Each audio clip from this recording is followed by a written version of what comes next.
first I would like to thank you for your condolences as well, because at this stage we don't really know the reasons for the attack, but it really goes into the Swedish soul, and it's really highly regrettable. And of course, our thoughts are with the victims and their families.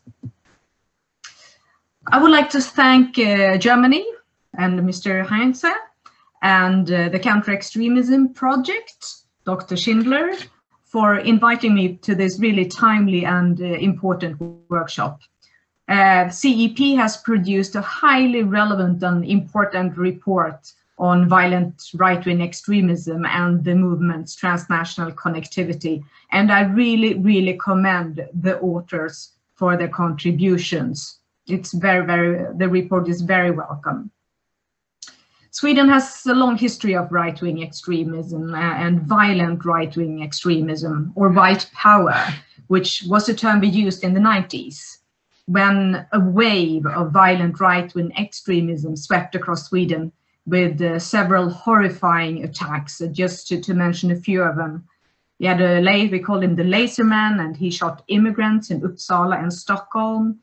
We had this horrible attack on John Horn, who was a teenager and beaten and then drowned to death by neo-Nazis, and the Alexander killings of policemen, and they were more or less executed.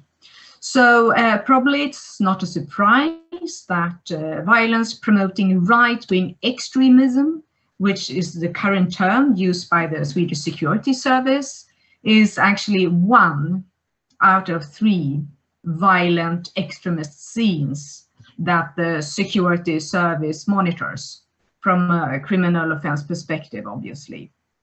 And the other 2 being violence promoting Islamic extremism, and it's still an elevated threat, and violence promoting left-wing extremism.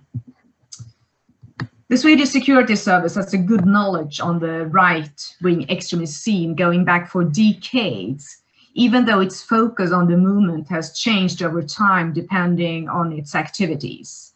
And assessments on the violent extremist scenes undertaken by the Security Service are constantly updated and, of course, used by the government to get a better understanding on the developments.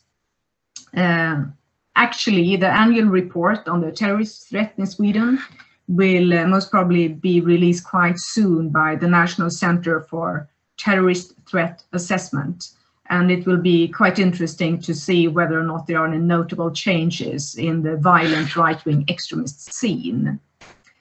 Last year's report, though, on the threat assessment highlighted, for example, that the international connections online probably inspired lonely actors to commit terrorist attacks, and that the online world strengthened the feeling of an expanding and successful violent right-wing extremism ideology. So the online world is critical to attract followers, and of course you already know this, and spreading violent extremist propaganda. And that's why the Swedish Defense Research Agency was asked by the government to map and analyze violent extremist propaganda in different digital environments. And one of the reports, and it's actually a quite interesting one, shows how the internet troll culture, with its sarcasms, is utilized by users of radical nationalist digital media, both to manipulate political opponents and, important, to avoid personal responsibility for hate speech and incitement of violence. And hate speech and conspiracy theories and dehumanization, we all know that as well, are common methods to assign threats to groups and individuals to make them legitimate targets of violence. And since the research agency carries out studies, as you are doing as well within CEP, on various violent extremist ideologies, it's quite interesting to see how they learn from each other, because they all play on identities, we and them, There's some kind of a coming crisis and then a solution.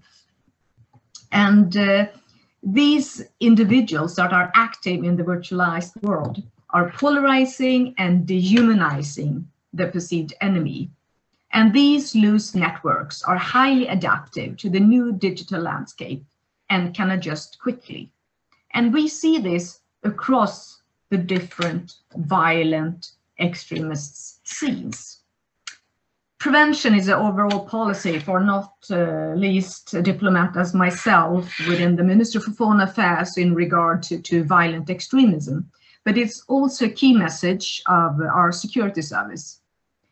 There is a need, in addition to detect and avoid criminal activities, to stop or at least decrease the inflow of individuals into extremist environments in order to push back their growth. And prevention, and here I mean in terms of awareness raising and knowledge building, requires collaboration between schools, social services, the police, civil society, etc. But there's also need for collaboration on an international level. And I already raised the internet world as one example of this, but there are many more areas. And Mr. Heinz raised this as well. I think, for example, in the report, the finances are quite interesting to study, because I haven't found that many reports about financing. However, many of these activities of violent right-wing extremists are carried out on the local level. And in Sweden, there's been a strong demand for guidelines and lessons learned on how to tackle them. And it's coming from the municipality level.